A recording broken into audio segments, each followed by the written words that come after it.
আজকে আমরা শিখব কোনো নাউনকে কিভাবে সিঙ্গুলার থেকে প্লুরালে কনভার্ট করব। সিঙ্গুলার মানে কি না, সিঙ্গুলার মানে হচ্ছে সিঙ্গেল অর্থাৎ একটা, প্লুরাল মানে কি না একের বেশি। তাহলে সিঙ্গুলার হচ্ছে একটা, প্লুরাল হচ্ছে একের বেশি।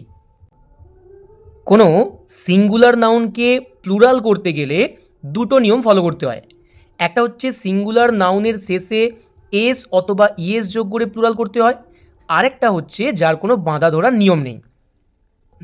চলো এবার আমরা একটা সিঙ্গুলার নাউনকে কিভাবে এস ও ইএস যোগ করে প্লুরাল করব সেই নিয়মগুলোকে দেখব। দেখো এখানে 1 নম্বর নিয়মটা লিখেছি আমি, যে যদি কোনো সিঙ্গুলার নাউনের শেষে এস অথবা ডবল এস অথবা এসএইচ অথবা সিএইচ অথবা এক্স অথবা জেড এইগুলোর মধ্যে যদি যে কোনো একটা থাকে, তাহলে তখন তাকে প্লুরাল করার সময় আমাদেরকে সেই নাউনটার পর ইএস বসাতে হবে। এখানে 1 নম্বর কি লিখেছি আমি, বাস, BUS, শেষে কি আছে এস। তাহলে এখানে কি ছিল, যে যদি এস থাকে শেষে তখন আমরা কি করব, ইএস যোগ করব, বাস এস। তারপর দেখো লিখেছি ক্লাস, শেষে কি আছে ডবল এস। তাহলে দেখো এখানে ছিল ডবল এস, তাহলে এটাকে আমরা কি করব, ইএস যোগ করব। তারপর কি আছে না, তারপর আছে বুস, BUSH, দেখো এসএইচ ছিল, তাহলে এটাকেও আমরা প্লুরাল করার সময় কি করব, ইএস যোগ করব। এবার কি আছে দেখো বেঞ্চ, BENCH, দেখো সিএইচ ছিল এখানে, তাহলে এটাকে প্লুরাল করার সময় কি করব না ইএস যোগ করব। এরপর আছে দেখো বক্স, এখানে কি আছে শেষে এক্স, দেখো এক্স ছিল, তাহলে এটাকে প্লুরাল করার সময় কি করব, ইএস যোগ করব। তারপর লিখে দেখো কুইজ, QUIZ, দেখো জেড ছিল, তাহলে এটাকে কি করব না প্লুরাল করার সময় ইএস যোগ করব। তাহলে কোনো সিঙ্গুলার নাউনের শেষে যদি এস অথবা ডবল এস অথবা এসএইচ অথবা সিএইচ অথবা এক্স অথবা জেড এগুলোর মধ্যে যদি যে কোনো একটা থাকে, তাহলে প্লুরাল করার সময় সবসময় আমরা কী বসাবো না ইএস বসাবো। এখানে একটা ব্যাপার জেনে রাখো, এখানে কি বলেছি বেঞ্চ, CH, তাই তো এখানে নিয়মে ছিল যে CH থাকলে তখন ইএস যোগ করতে হয়, কিন্তু সেক্ষেত্রে মনে রাখবে যদি এই CH এর উচ্চারণটা বাংলার চ হয় তবেই কিন্তু তার সঙ্গে ইএস যোগ হবে। যেমন এখানে দেখো বেঞ্চ শেষে চ আসছে, তাই তো সেই জন্য ইএস হয়েছে। কিন্তু যদি এই CH এর উচ্চারণটা চ না হয়ে অন্য কিছু হয়, যেমন দেখো এখানে স্টমাক শেষে ক আসছে, চ কিন্তু আসেনি, তখন কিন্তু মনে রাখবে সেটার ইএস হয় না, শুধু এস হয়ে যায়। ঠিক আছে, তাহলে সিএইচ এর উচ্চারণ যদি চ হয় তখন ইএস হবে, সিএইচ এর উচ্চারণ যদি চ বাদে অন্য কিছু হয় তখন শুধু এস হবে। 2 নম্বর নিয়ম কি লিখেছি, যদি সিঙ্গুলার নাউনের শেষে ওয়াই থাকে এবং তার আগে যদি কোনো কনসোনেন্ট থাকে, তাহলে ওয়াই এর বদলে আই হয়ে যায় এবং তারপর ইএস যোগ করে প্লুরাল করতে হয়। আর কি লিখেছি, যদি ভাওয়েল থাকে তখন এস যোগ করে প্লুরাল করতে হয়। এটা এবার উদাহরণের মাধ্যমে আমরা ভালোভাবে বুঝে নেব। দেখো এখানে দুটো উদাহরণ লিখেছি, একটা লিখেছি আর্মি আর একটা লিখেছি হচ্ছে বয়। দুটোরই শেষে কি আছে দেখো ওয়াই আছে। ঠিক আছে, তাই নিয়মটা কি ছিল, যদি সিঙ্গুলার নাউনের শেষে ওয়াই থাকে তাহলে দুটোরই ওয়াই আছে, এবং তার আগে যদি কনসোনেন্ট থাকে, তাহলে দেখো এখানে কোনটায় কনসোনেন্ট আছে, দেখো আর্মি, ওয়াইয়ের আগে এমটা কি না একটা কনসোনেন্ট, কারণ তোমরা আগের ভিডিও শিখে এসেছো যে ভাওয়েল হচ্ছে কটা না 5টা, AEIOU, এই 5টা বাদে বাকি যা আছে সব হচ্ছে কনসোনেন্ট।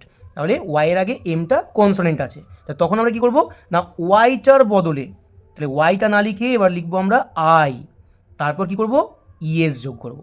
ঠিক আছে, আর যদি ওয়াইয়ের আগে কনসোনেন্ট না থেকে যদি ভাওয়েল থাকে, দেখো ও তো একটা ভাওয়েল, তাই তো, তাহলে যদি ভাওয়েল থাকে তখন কি হবে না তখন এই ওয়াইয়ের পর শুধু একটা এস যোগ হয়ে যাবে, মানে এখানে ওয়াইটা আইও হবে না, কিছুই হবে না, শুধুমাত্র একটা এস বসে যাবে। তাহলে বুঝতে পারলে, তাহলে ওয়াইয়ের আগে যদি কনসোনেন্ট থাকে তখন ওয়াইটা আই হয়ে যাবে, তারপর ইএস যোগ করে প্লুরাল করতে হবে, কিন্তু যদি ওয়াইয়ের আগে ভাওয়েল থাকে তাহলে শুধুমাত্র সেই নাউনটার পর একটা এস যোগ হয়ে যাবে। 3 নম্বর নিয়মটা কি বলেছি, সিঙ্গুলার নাউনের শেষে যদি ও থাকে এবং তার আগে যদি কনসোনেন্ট থাকে তাহলে তার শেষে ইএস যোগ করে প্লুরাল করতে হয়, আর যদি ও এর আগে কোনো ভাওয়েল থাকে তাহলে সেই শব্দটার শেষে এস যোগ করে প্লুরাল করতে হয়। চলো এবার উদাহরণের মাধ্যমে আমরা বুঝে নেব। দেখো আমি এখানে দুটো উদাহরণ লিখেছি, একটা লিখেছি হিরো আর একটা লিখেছি রেডিও। দেখো দুটো নাউনের শেষে কি আছে, ও আছে। আমি নিয়মটা কি বলেছিলাম, যে যদি নাউনের শেষে ও থাকে এবং তার আগে যদি কনসোনেন্ট থাকে, দেখো আরটা কি একটা কনসোনেন্ট, তাহলে তখন আমরা কি করব না তখন আমরা তাকে শুধুমাত্র ইএস যোগ করে দেবো, তাহলেই প্লুরাল হয়ে যাবে।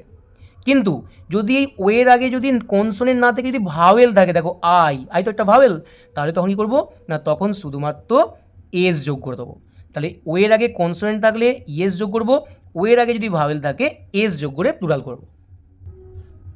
দেখো 4 নম্বর নিয়ম কি লিখেছি, যদি সিঙ্গুলার নাউনের শেষে এফ অথবা এফই থাকে তাহলে প্লুরাল করার সময় এদের পরিবর্তে মানে এফ আর এফই এর পরিবর্তে ভিইএস বসাতে হয়। দেখো এখানে দুটো উদাহরণ লিখেছি, একটা লিখেছি নাইফ, একটা লিখেছি উলফ।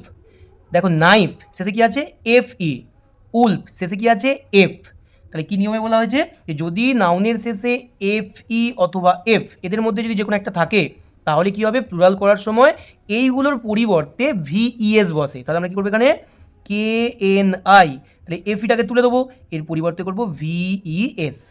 এখানে আছে উলফ, তাহলে ডাব্লিউ ও এল, তাহলে এফটাকে বাদ দিয়ে দেবো, এর পরিবর্তে করবো ভিইএস।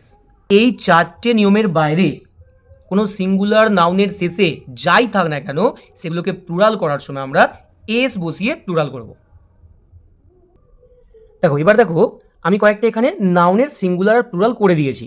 আমি ভিডিওর শুরুতেই তোমাদেরকে বলেছিলাম যে কয়েকটা নাউন আছে যেগুলোকে সিঙ্গুলার থেকে প্লুরাল করার জন্য বাঁধা ধরা কোনো নিয়ম নেই, সেগুলোকে তোমাদেরকে একটু মুখস্থ করে নিতে হবে। দেখো ম্যান এর প্লুরাল ফর্ম কি না মেন, ও ম্যান এটা হয় ও মেন, দেখো এ ছিল ই হয়ে গেছে, এখানেও এ ছিল ই হয়ে গেছে।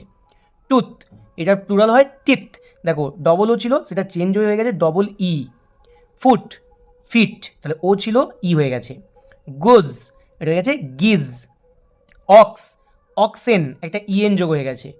ব্রাদার ব্রিথেন দেখো যোগ হয়েছে। চাইল্ড চিলড্রেন আর ইএন যোগ হয়েছে। মাউস মাইস, লাউস লাইস, এই নাউনগুলোকে তোমাদের একটু মুখস্থ করে নিতে হবে। এরপর দেখো আমি বক্সের মধ্যে কয়েকটা নাউনের উল্লেখ করেছি, যেমন হচ্ছে ডিয়ার, শিপ, ডজন, 100, 1000, এয়ারক্রাফট। এগুলোর কিন্তু সিঙ্গুলার আর প্লুরাল দুটোই এক, ঠিক আছে, এগুলো কোনো চেঞ্জ হয় না, সিঙ্গুলারেও যা থাকে প্লুরালেও তাই থাকে। এই কয়েকটাকেও তোমরা একটু মুখস্থ করে নেবে। আজকের ভিডিওটা এখানেই শেষ করলাম। আশা করি তোমরা সবাই এই সিঙ্গুলার আর প্লুরালটা খুব ভালোভাবে বুঝতে পেরেছো। যদি এর পরও কারো কোনো ডাউট থাকে তাহলে অবশ্যই কমেন্ট বক্সে কমেন্ট করে জানিও।